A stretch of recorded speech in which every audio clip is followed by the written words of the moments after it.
Hello and welcome to Let's Plays Disco Elysium Part 9. If you're enjoying this series, don't forget to like, share and subscribe.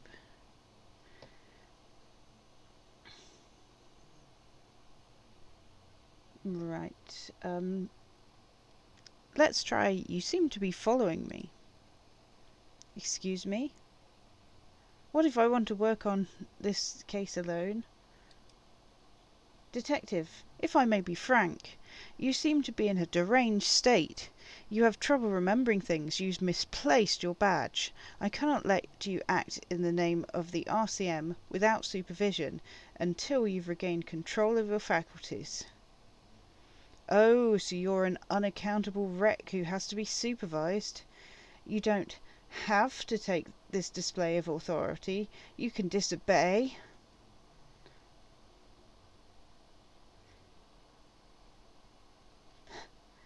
You don't need to supervise me, Kim. Except that I do, Detective. I know what the RCM is. That's good. What if I need some me time? Some you time? The Lieutenant considers this for a moment. This is a police investigation, not a journey of self-discovery. You'll still have your evenings to yourself.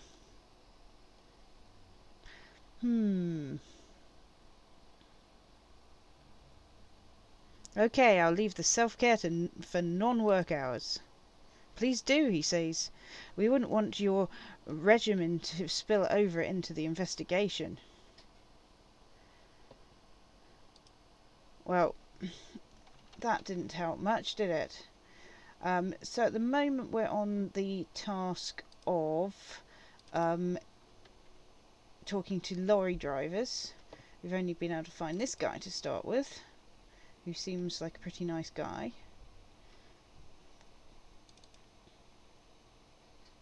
Because we're investigating a smuggling racket amongst our other things. I don't think we've spoken to him. I'm not sure if he's a lorry driver or the manager of the... announces the rotund man. The remark isn't addressed to you, it's addressed to Kim.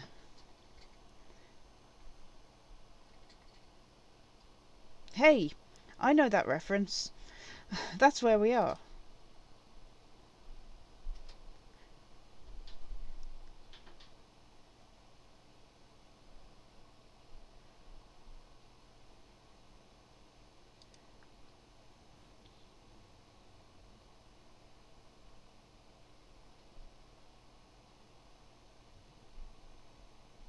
You tell him.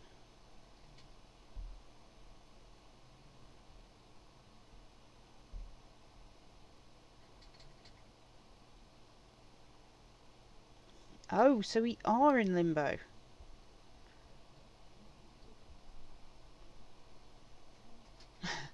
A racist lorry driver thing.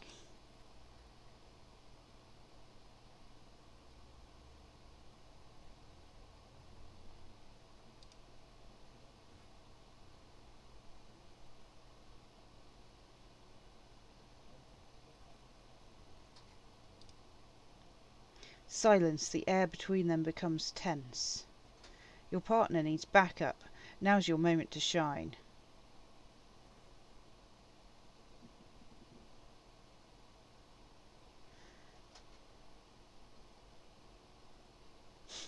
Fucking A, Kim. I've got your back. Give the lieutenant a punch on the shoulder. The lorry driver spits. The lieutenant exhales and resumes his regular calmness. Now that that's settled, we have a couple of questions. He waits impassively, cigarette smouldering between his fingers. What are you hauling? Not much anymore. I'm here to pick up some cargo, but the dock workers are on strike, so it's a sit and wait on your ass situation. What kind of cargo are you supposed to pick up? Apples. Apples? Yeah, apples. I take it you have another question. He's given you the runaround. Let's be honest, you were bested. You're a lorryman, right? What's your stance on drugs? Drugs? They're shit, man. I don't let anything pollute my body. He takes a long drag on his cigarette. Why not? You know where that shit comes from? Oh, okay.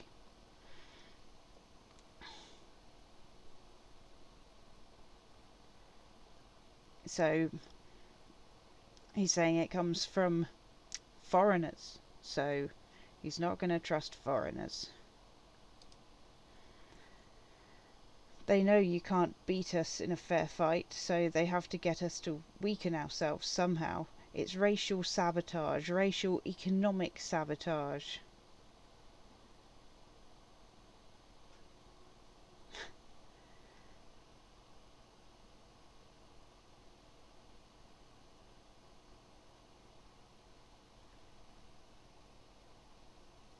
Ooh.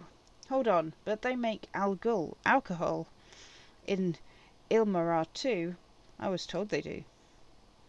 I don't go for that foreign piss. Proper booze is made in Mundy, or sometimes I like a dram of that Yugograd vodka.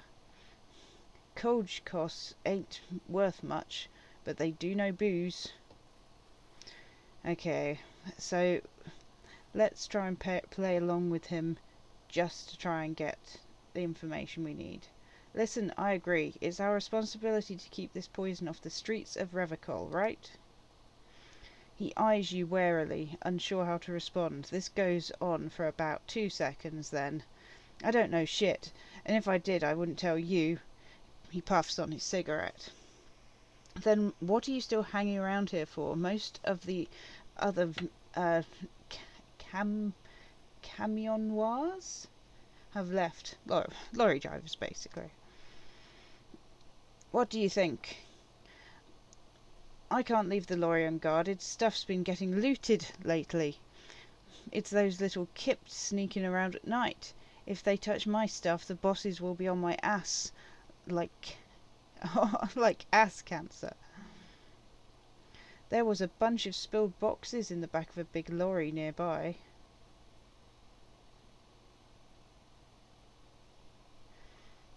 I did see one lorry with the trailer doors open on my way here. Do you know what happened?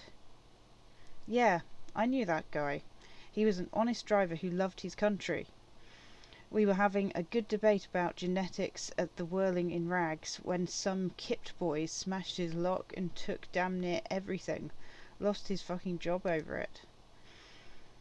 He takes a long suck on his cigarette, appearing to savour the taste. Since he left, I haven't had anyone to talk to. I'll bet. If they were getting drunk inside the Whirling in Rags, how could they know who broke into the lorry? That's a very good point. If you were all at the Whirling, how do you know it was Kipps who broke into the lorry? What? Aren't we allowed to say that it's Kipps who do all the stealing around here? It's not rotor science, man.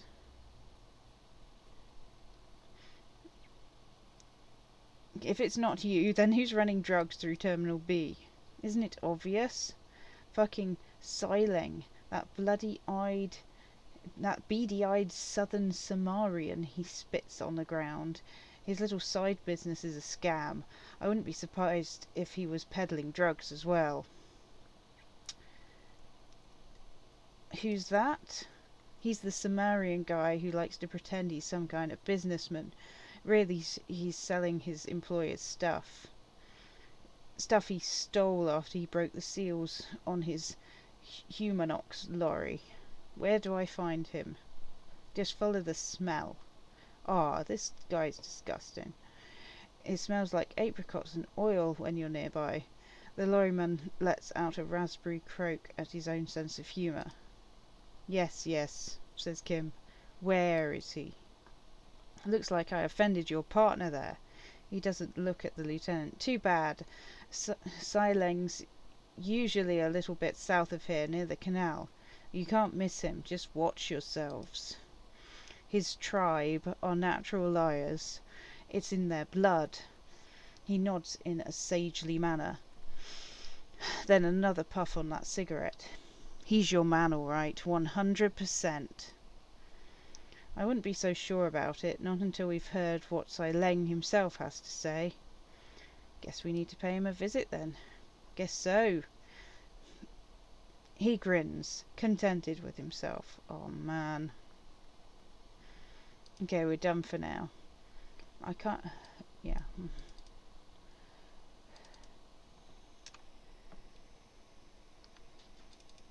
I think... ooh, that's interesting.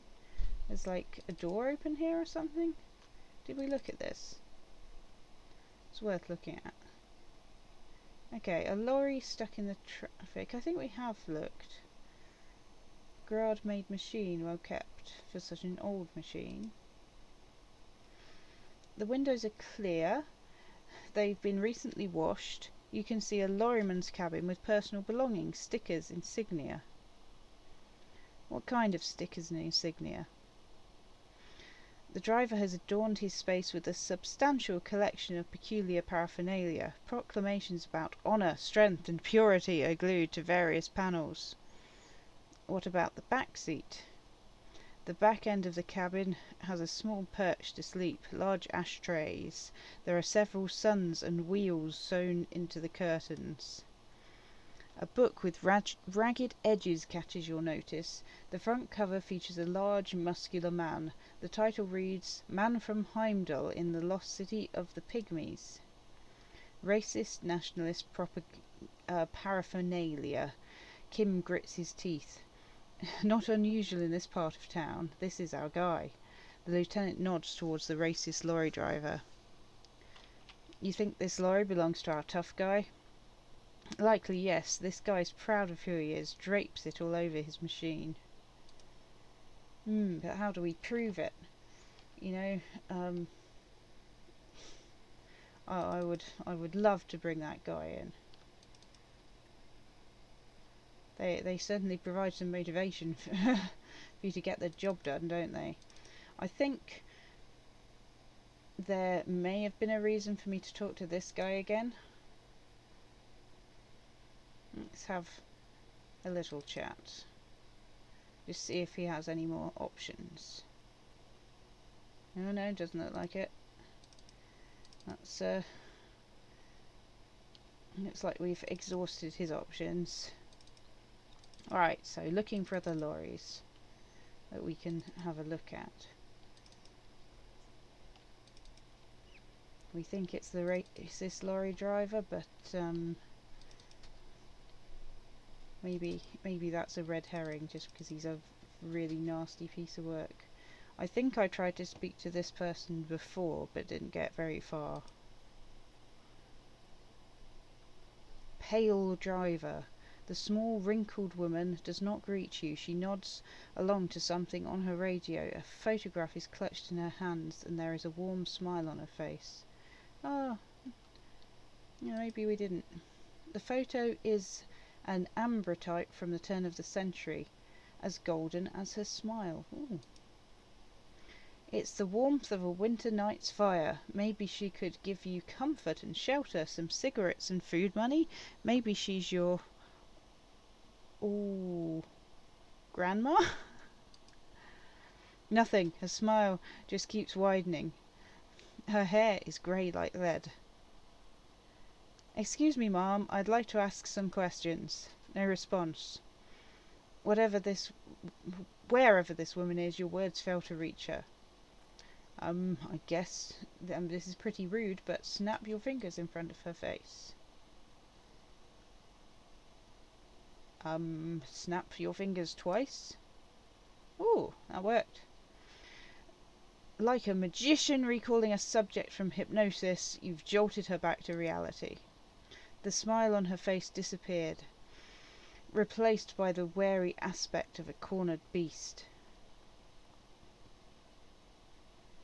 Are you alright, Mom? You were out.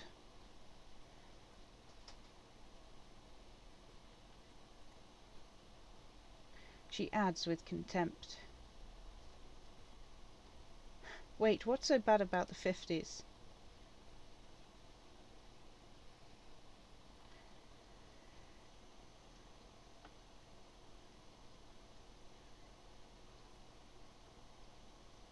Where else would you be then?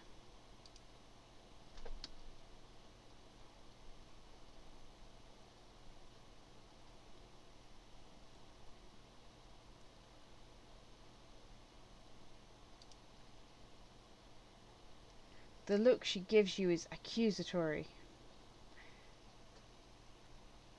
So I take it you were in Mesca when you were young?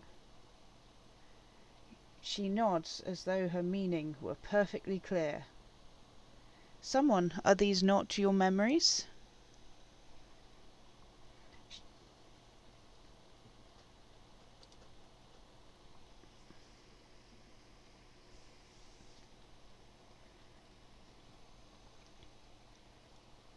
She looks around.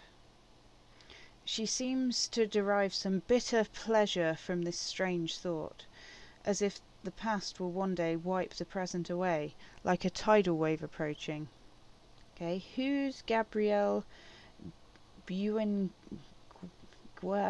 Oh, I'm so sorry. I can't. I struggle with reading stuff. She shows you the photograph of in the lavish amber frame. Take a look. A strikingly handsome man looks straight at you, his head crowned with a wide brim hat. His hair is dark as an oil slick, and his jaw the most perfectly chiselled thing you've ever seen. This man's got a hold over her. Even 50 years later, you can feel it.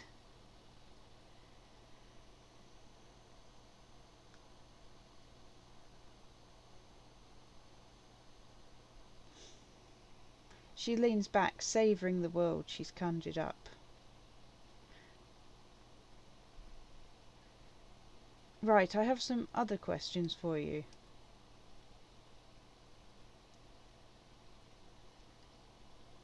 She settles back against the railing of her motor lorry. Behind her, mountains of memorabilia, photos and knickknacks line the dashboard.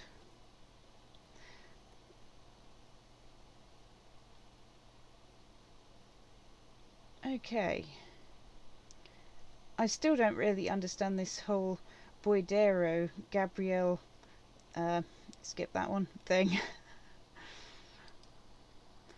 Of course not. To truly understand the Boydero, you need to listen to On the Western Plain. Ooh. A Boydero, Boya for short, is a cowherder from upstream Marguerite, the great steppes of northern Mesca.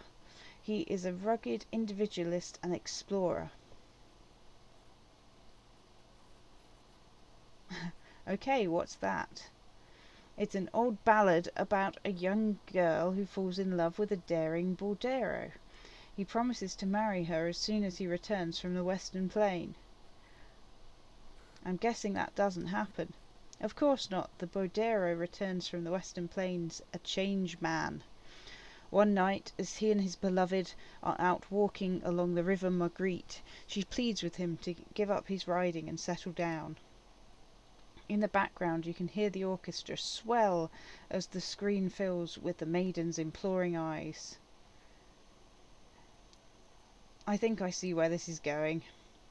So the Boydero strangles his beloved, whoa, and throws her body in the Marguerite. Then he rides off, because the Western Plain is calling to him. That's not where I thought that was going. You have to understand, a true Boydero needs a whole horizon to himself. He can't be tied down by man or woman. His beloved was selfish. She didn't know what it meant to love a Boydero. What if to truly love a Boydero is to float lifeless downstream? Okay. Before you seemed away. She's just a distracted old woman. We should maybe let her get back to her things. So he doesn't think she's the smuggler. You hear that, Lawman? I don't think your partner likes you spending too much time with me.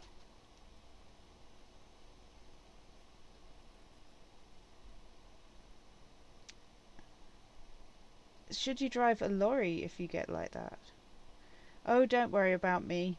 I'm one of the best lorry drivers around. I drive routes no one else will. What routes? Lomon Osov's land, Udachnea, Zemlya, the Western Plain. She nods and closes her eyes, letting her mind submerge. Ooh. The Trans-Katla Magistral, U41A, as Estradas do Mirador, all the good ones, the deep trenches where the where the bluebirds fly even. She opens her eyes and shudders. Ooh.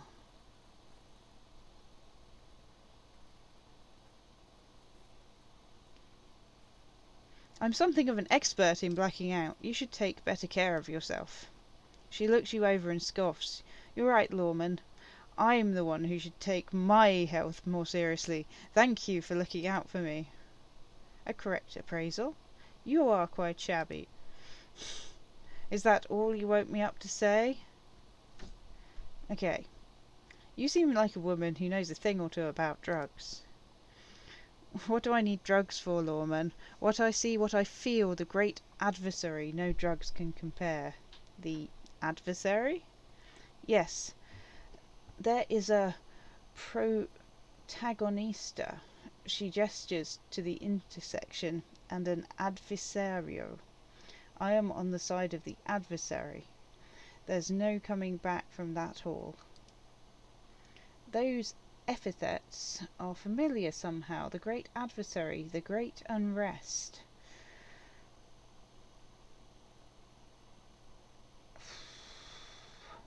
Where could I get my hands on an experience like that? If you don't know, she flicks her wrist in a gesture of casual dismissal. Maybe if she thought you're corrupt?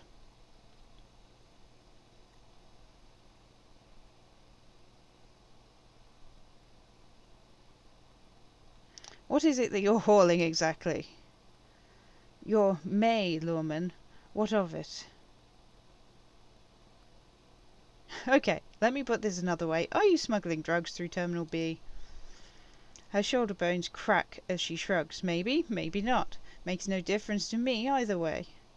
How can you not know what you're hauling in your own lorry?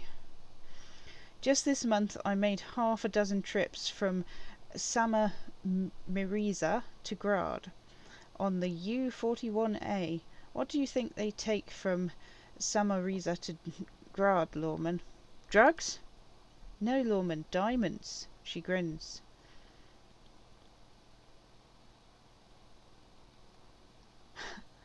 Whoa.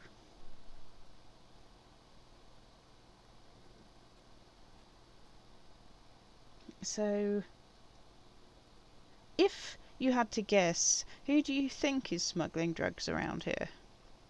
Easy, it's the skinny man who thinks he's a poet. Never trust a poet. She squints through the square. Also, he's the only one I can see from here. That's correct, there is no visibility of any of the others. Okay, I didn't ask about diamonds, did I? I don't care about that. Diamonds are good for you, Lawman. You should try them sometime. Make yourself pretty, like Eva de Shores. Okay, if you're not involved with the drug trafficking, then why are you still waiting here? Where do you want me to go? This isn't so bad. I can listen to music or the seagulls. Look at all the colours and features of the world. It's a good palate cleanser, this jamboree. Or I can just relax and let my mind carry me back to where it will, to the Great Plains. I think we're done here, no? Kim closes his books to stress it. Okay, thank you for now. Yes, go. Enough jamboree. I need to get back to Mesca. Her voice trails off. Ooh, we have completed a thought. Lonesome, long way home.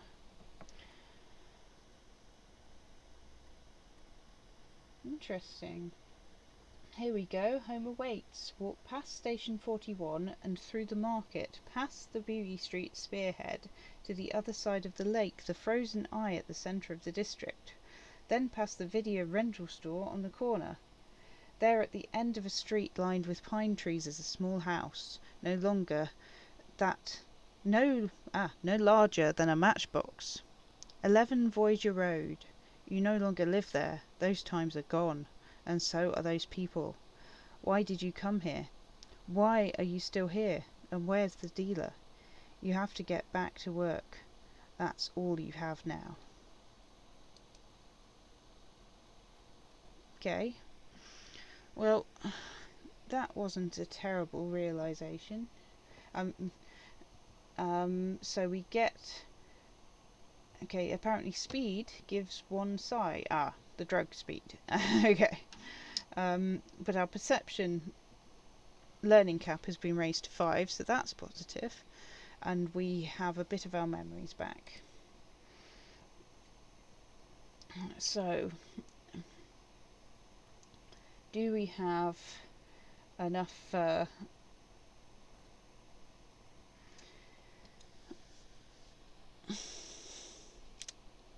strength for a rigorous self-critique?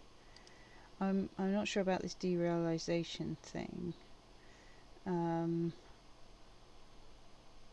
Oh, okay.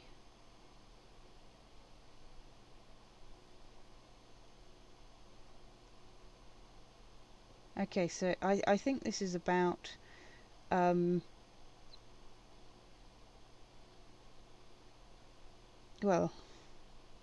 finding out your name, maybe? That would be useful.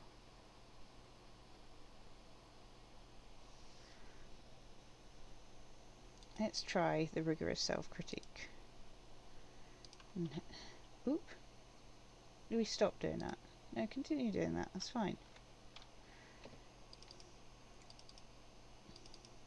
We might want to stop sometime due to the embarrassment factor. We get our torch out in case there's something in the dark. Anything in the dark here? Not that I can see. Oh, there's something over here by the looks of things. Can we get over to it? Can we get over to it? Not sure we can.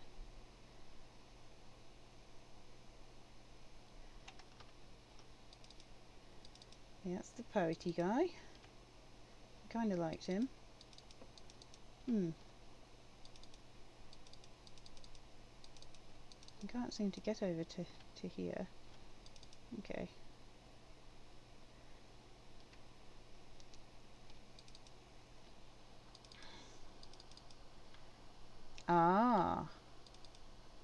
Right. So, unsurprisingly, the racist lorry driver didn't like this guy because he's black.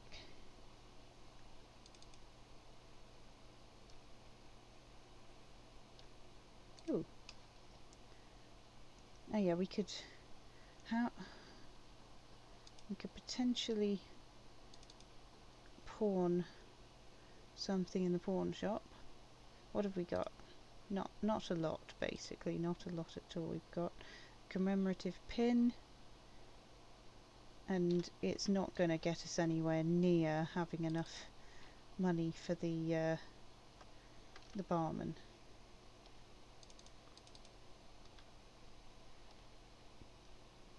What is this? Looks like a box, but we want to talk to it. Oh, a pile of clothes. There are a pile of clothes inside. Cheap second-hand clothes, smelling of strangers' body odours. Ooh. Oh, he is. He's selling them.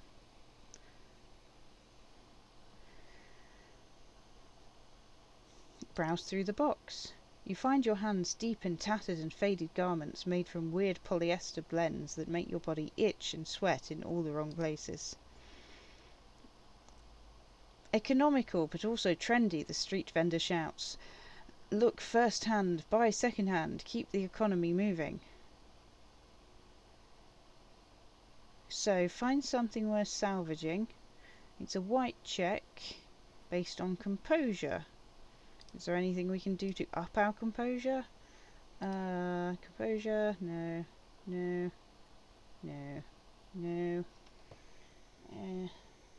We have composure +1, so basically that's as good as it gets at the moment. Oh, no good. All you can come up with are some treated wool pants. You can tell they're too tight around your thighs and too loose around your waist. Touch them. They itch like hell, like an itch pit in hell.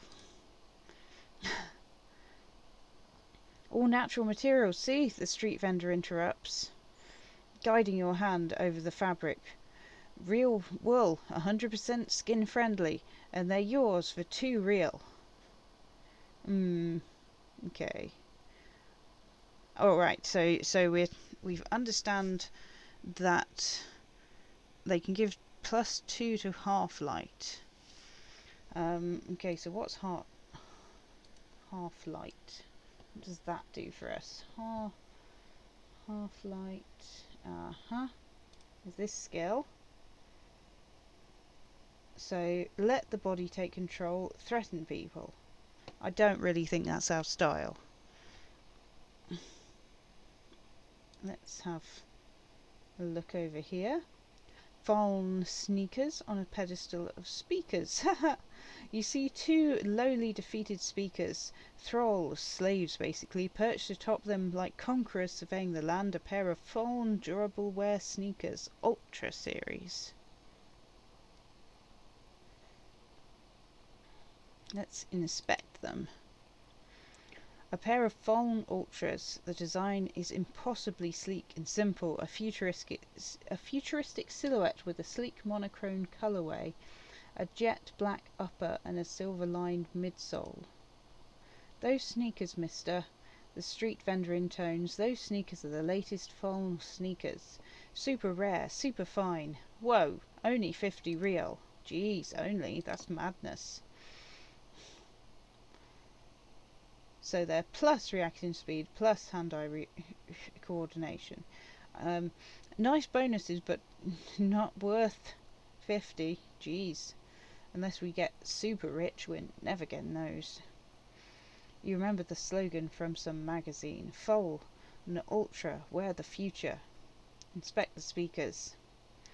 Once respectable speakers have been conquered, reduced to a mere prop by the indomitable fallen ultras atop them. No, don't look at the speakers, officer. Look at the sneakers. The man points to the footwear. The sneakers are the stars here. What about the speakers, though? Doesn't anyone want those speakers? These, officer? These speakers are Sumerian garbage. I'm ashamed to even use them for props. Don't waste your time on them. Sumerian trash? That sounds like they're from the Sumerian People's Republic, produced under the dictatorship of the proletariat. Can't I just buy the sad, conquered speakers? No way, officer. These aren't for sale. They're bad speakers, lo-fi socialist junk.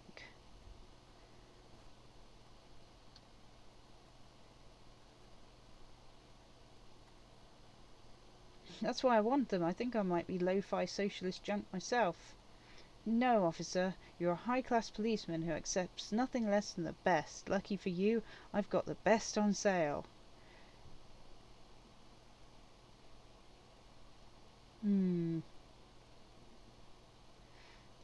You don't know what I am. I don't even know it myself. I want the speakers. Well, if you want them, he pauses for a moment, calculating. But see, they are the pedestal for my sneakers. If I let go of the speakers, where do the sneakers go? I can't leave premium lifestyle sneakers on the ground. On the other hand, you wanted to buy the sneakers too. I could throw in the speakers for a little extra, 50 cents. Oh. Damn, so you have to buy the sneakers first. Yeah, that's really annoying. Okay. So like we can pick up a little extra money over here. Can you see anything else? No, not really. Kim, I'm trying to rifle through a trash can here. Thank you. Ooh. Hot air rises up from the sewer, sour, acrid, and strangely comforting.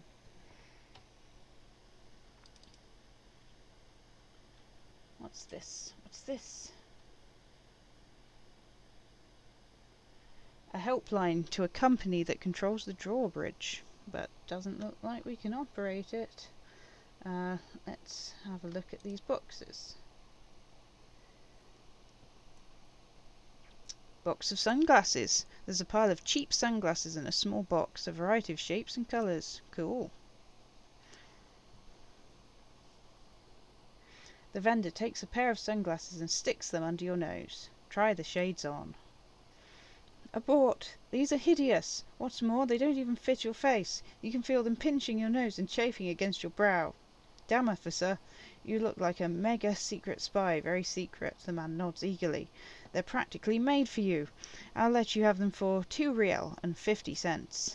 No, the lieutenant gently removes the glasses from your face, setting you free again. You're definitely not buying those. You're right, I'm too sensible for those. Are you sure? But they look so good on you. The street vendor frowns. You should think this through, officer. Okay, so if we want to be better at electrochemistry, they're great. If we want to be good at logic, not so good. Rummage through the box. These are all boring third-rate ho-hum sunglasses made of cheap ceramic plastic. The kind of plastic that melts in the sun. Those UV stickers are almost certainly just there for show. If anything, these lenses probably direct more UV light into your pupils, a UV magnifier.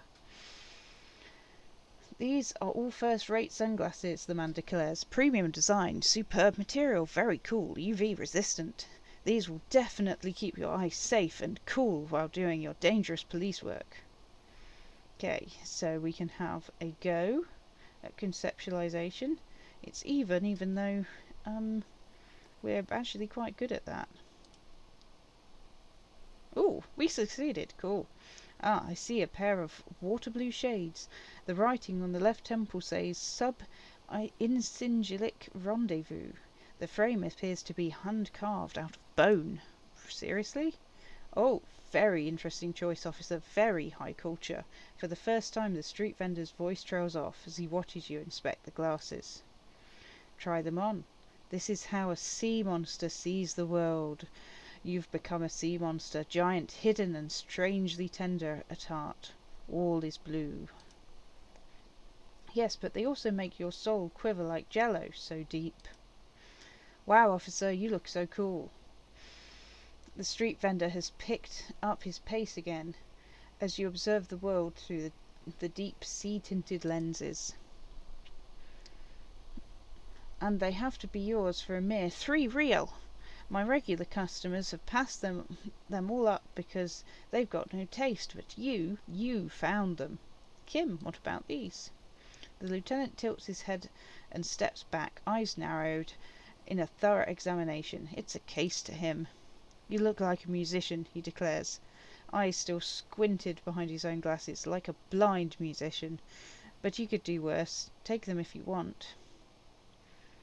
Okay, so Island Empire gets increased, but perception decreased. So let's have a quick looky at Island Empire. We're quite good at this. Hunches and gut feelings. This is our core skill. So yeah, they could be good. We'll just have to bear these purchases in mind, I think, because basically we have no money. The guy that was here is gone. Let's pop back to the trader because I think he's the only other cab driver around here. So there's 4 guys. So we have 4 potential suspects. You see a Sumerian street vendor surrounded by a motley assemblage of goods. When he realizes you're looking at him, his face breaks into a wide, welcoming grin. The name Sileng is embroidered over his breast pocket. Happy He gives you a thumbs up. What's so cool?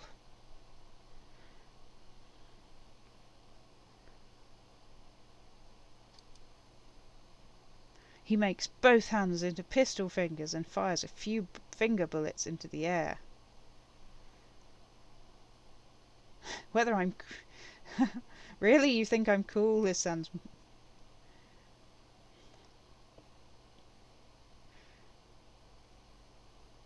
He surveys his consumerist kingdom with an air of satisfaction.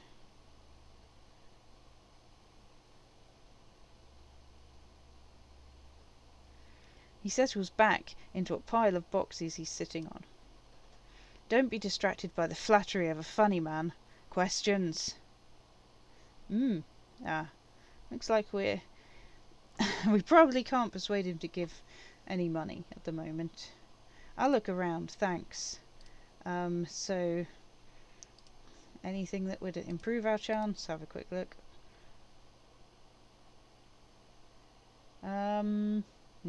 Nope, almost certainly not.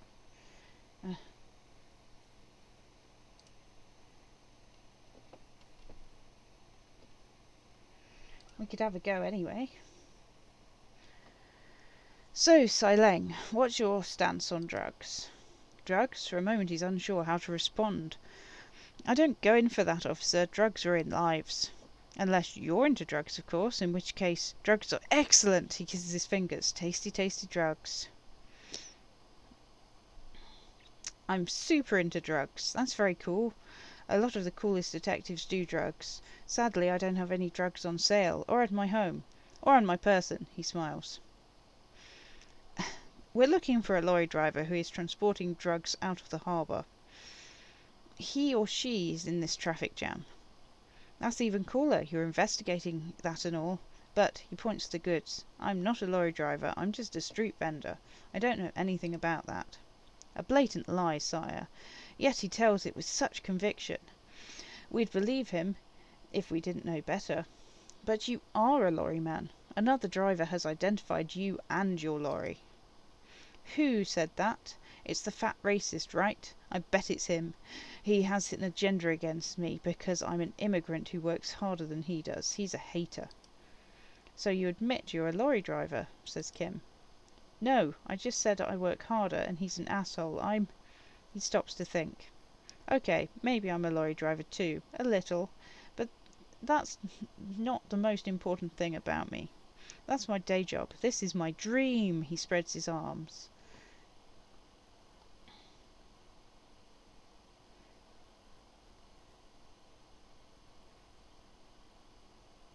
So you forgot to tell me?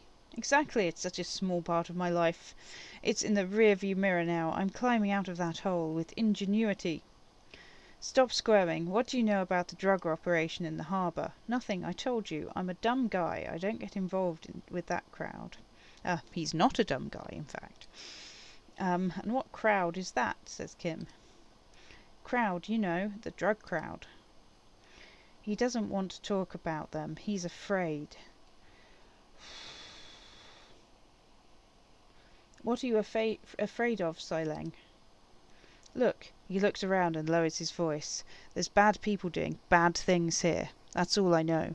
Please don't get me into this mess. I've spent 15 years working my way up. Here we go.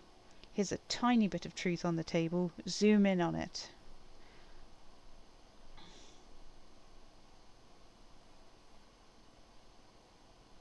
Okay, we're buddies, Sileng. Help us out. No one will know it was you.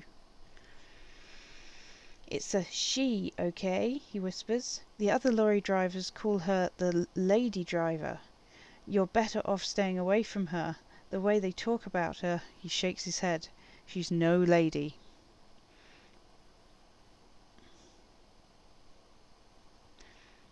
Who are these other drivers who talk?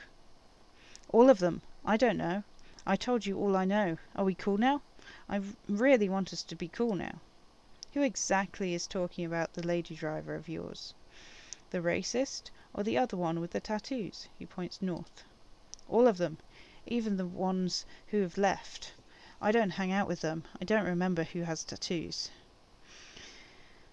Is the lady driver the woman back there?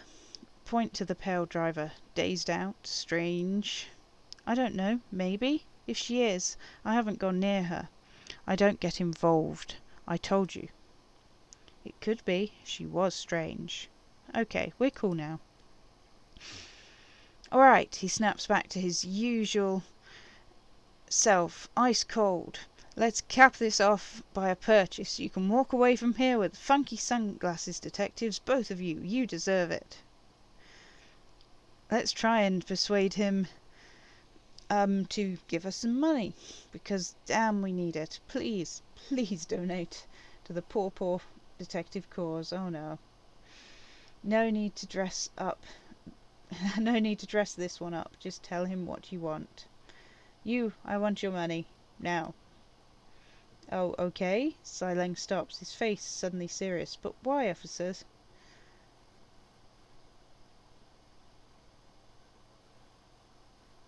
I don't know. It was just the only thing I come up with in my head to ask you. I need to get money somehow. Ah, yes. Money is very important. The street vendor nods, dead serious. Are you trying to ask for a bribe? If so, you're not doing a very good job. He looks at the vendor. Sorry, detective. The man grins as if the entire incident is already forgotten.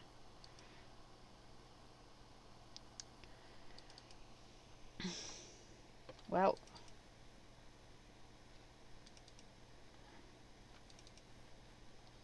he didn't do very good asking for a bribe or, well, anything really.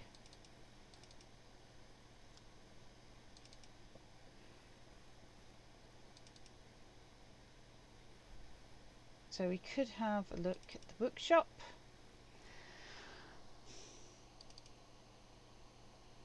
Or we could go back to the whirling.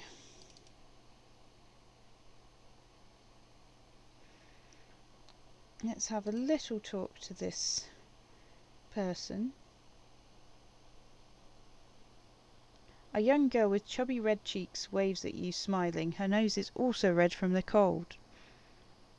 Hi. She stomps her feet to feel warmer. What kind of store is this anyway? Ooh, board games. Whoa, whoa, whoa, whoa, whoa, whoa. Hold your horses, little girl. What's a book? She put... What's a postcard?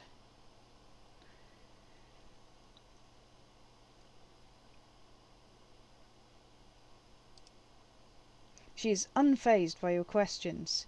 She would consider it impolite to point out any perceived weirdness. What's a board game?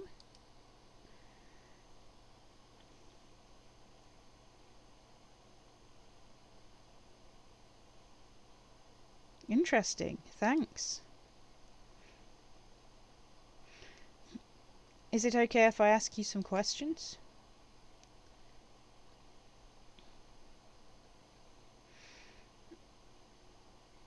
What is romance?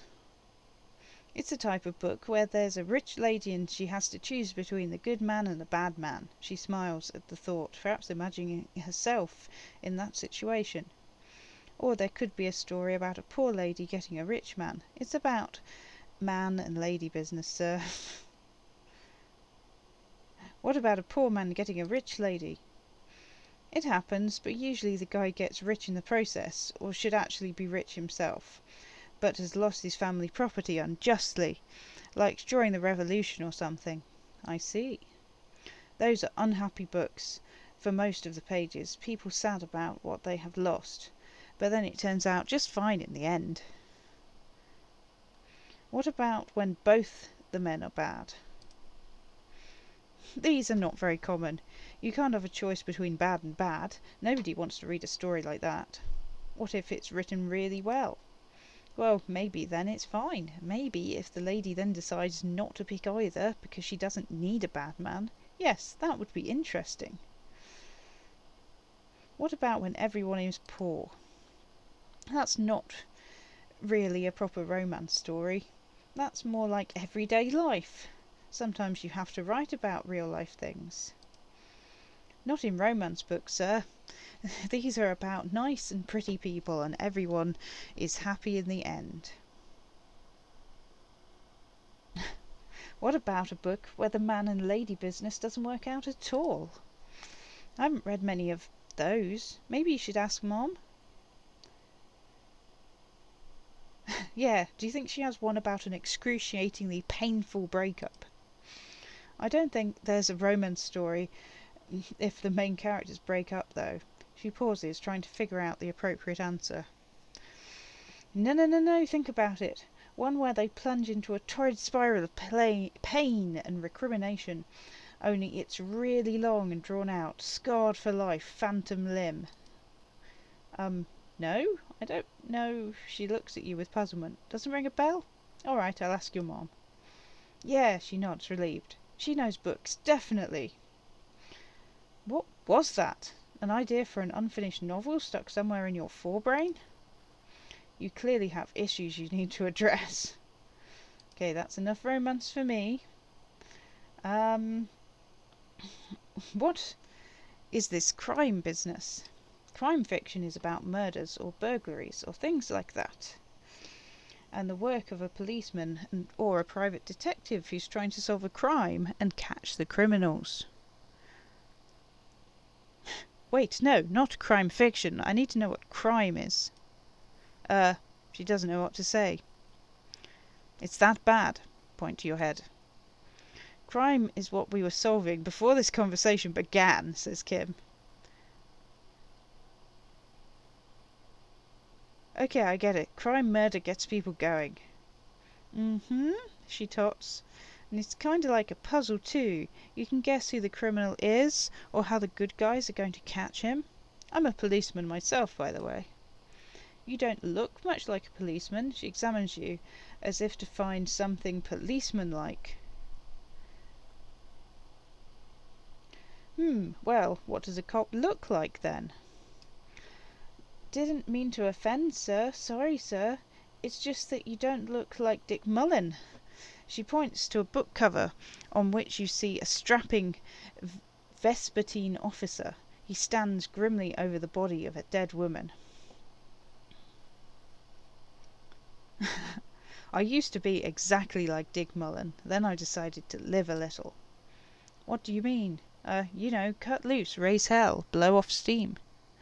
And everything's better now, sir? Yes! That's great, sir. She smiles enthusiastically.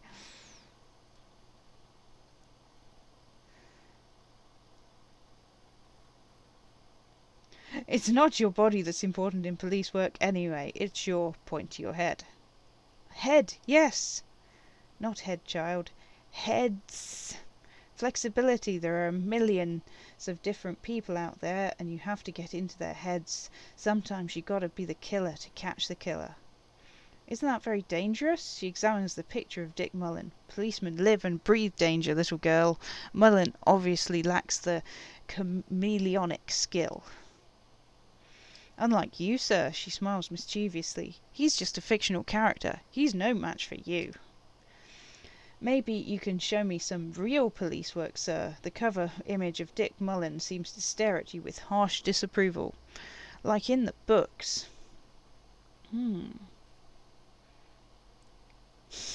So I could try to deduce something. Only thing is, my composure's not great. How do we get better composure? So who are these famous people? Oh, kings and queens and generals of old, or artists and writers, or musicians, those kinds of people. There's usually something extraordinary about them. She scratches her cold reddened cheek, then continues. I think that's why people read them, to find secrets of their fame. Seems like most people who read those books fail to get more famous from reading them. Reading those doesn't make the readers more famous, does it? But it does make the famous people more famous. She smiles gleefully.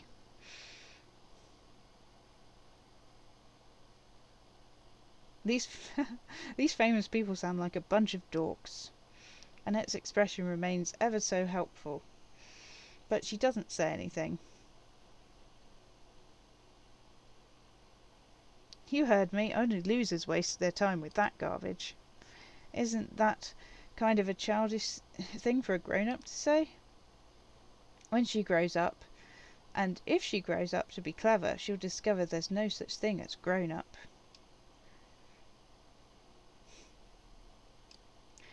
Let's say that then. Okay, sir.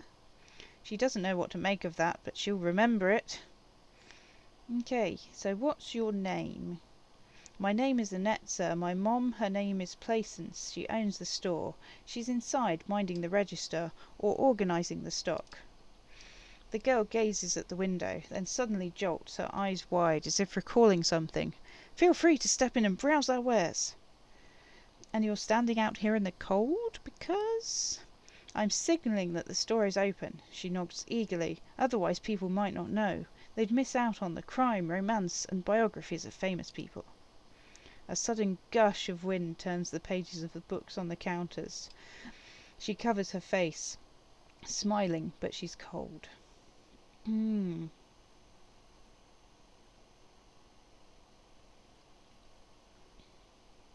You're cold. Can I help in some way? Kind of you to offer, sir. She doesn't know what else to say. What could you do to help her anyway?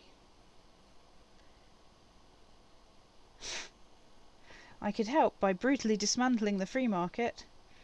Thank you, sir. I'm glad to help Mom out with the store. She doesn't seem to understand what you said. Shouldn't you be at school or something? I do my studies at home at the moment. I have to help Mom keep this place running. Isn't going to school more important than this? Oh. You can ask, what is school anyway? School? She rubs her red chilled nose. Well, mine is a big yellow building on Boogie Street, and the people there run it. They say it's a charity. Isn't going to school more important than this? Mum says it's necessary to do both because it builds character. Mum says a proper worker is dutiful. That's how you get ahead in life, you succeed.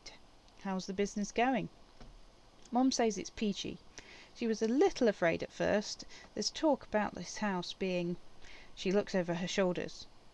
Cursed! Behind her the window has been boarded up. You sense the boards creaking, twisting for a second, and some kind of doubt in her tense shoulders. Cursed? In what way? Cursed in a way that makes them say that no business has ever really thrived here, sir. That they all go... She looks for the right word. Bankrupt? Exactly. But we've been doing fine so far. This sounds rather serious. I should probably look into this. Narrow your eyes and look through the creaking boards on the window. We can go into the bookstore and ask about the case, but I don't see much more to look into here. The lieutenant makes a note in his notebook. Yes, she chirps, please do look at our wares inside. The postcards and board games you asked about are also there, sir.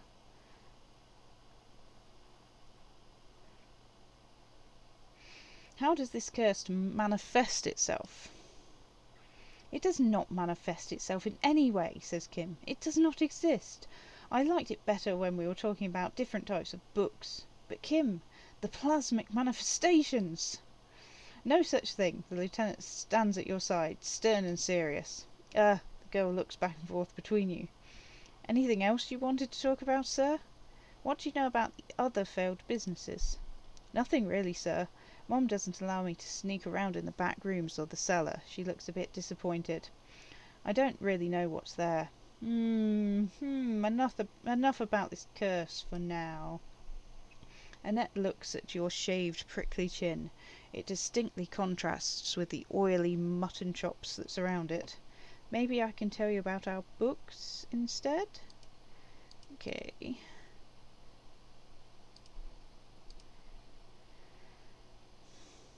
So, I should have a word with the store owner. Oh, no, no, no, sir. I'm happy to help Mom by luring in customers. She stands upright and smiles like a little soldier. Besides, I have some hot juice in my vacuum bottle to keep me warm. Right. Ooh. So I've got some bonuses. We can try to deduce something. Let's see if we can get our composure up at all. I think possibly. No, that's authority, not composure. What have we got? Composure? No, no, we don't have any. Oh, we do have a +1 to composure. But nothing else. So that's probably the best we're going to get at the moment. Let's go for it. Let's deduce something right now. Woo! The girl keeps her hands folded, hidden. Why is that? Hey, why do you keep your hands folded? What do you mean, sir? She looks wary. She knows where this is going.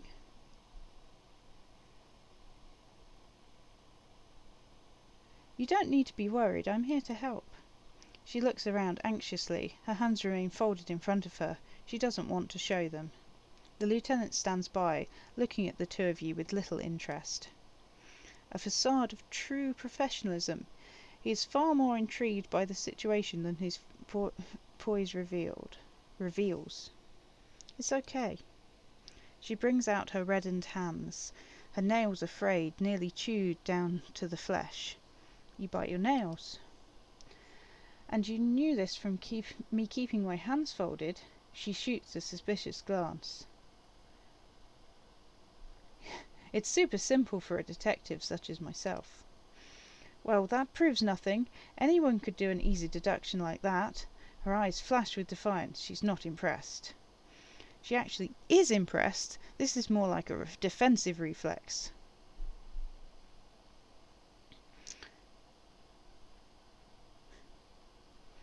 Want more? Bet I can figure out why you bite your nails. I got a few reasons in mind. She nods, half provocative, half enthusiastic.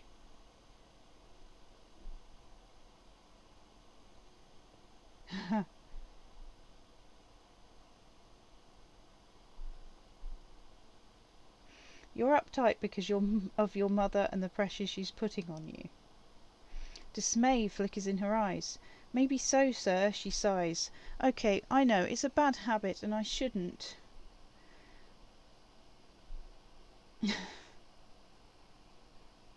Either way, another ace deduction by the #1 detective in town. It was okay, sir. She's still got a rebellious streak. There's more that can be achieved here. Ask her to do the same. Okay. So you do better. Deduce something about me. You're quite sober, she snaps back quickly. The lieutenant does not flinch at the comment. He does not flinch even a single bit. He is intensely not flinching. It takes effort.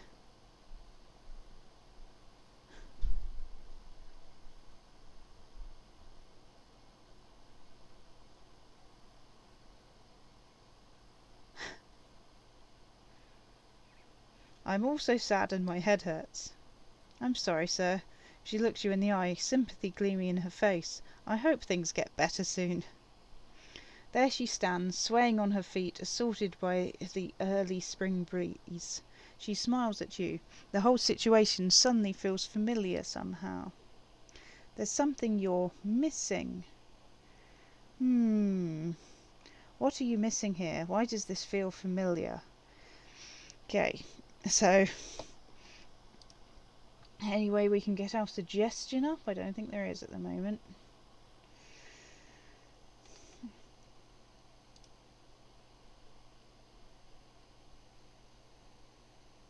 Let's just check we're not having our suggestion reduced by anything. We do. We have a -1 from the white satin shirt.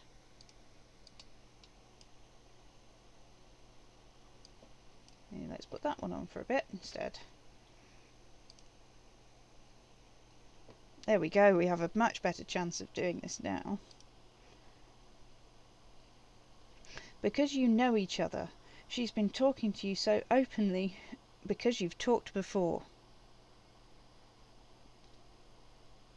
Hang on, so you know me? We've met before?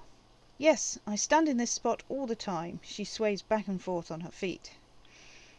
You've been running around all week without your shirt on, sir, apologising to everyone. I don't really understand what you've done wrong. Did I ever talk to you? Of course, you stopped by a few times. She looks at you intently. You certainly look better than the last time I saw you. What? Thanks, I'm trying. Yeah, I can see. You don't have party eyes anymore. The lieutenant slowly, ever so slowly, realises something. Party eyes. Of course, yes, that makes sense. I'm not surprised children have seen you running around with party eyes on, he thinks. Not at all. You know, like a cat in the dark, all big and wide eyes. She giggles at the thought. It certainly looks odd on a man. The swivelling eyes of a loony drug addict. That's what she meant. You were probably gurning too. Fuck yeah. You should get some party eyes right now. Snap at those sequins on you, boy.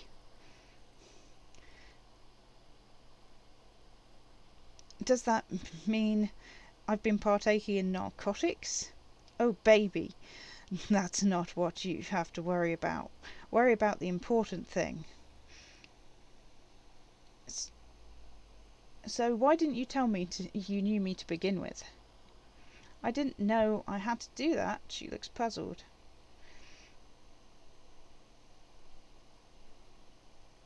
Thanks. I've learned something about myself today. Okay, see you around, Nanette.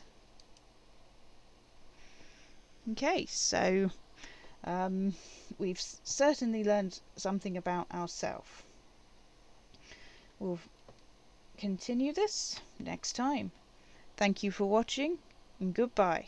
If you're enjoying this series, then don't forget to like, subscribe, all that jazz, leave a comment, and farewell.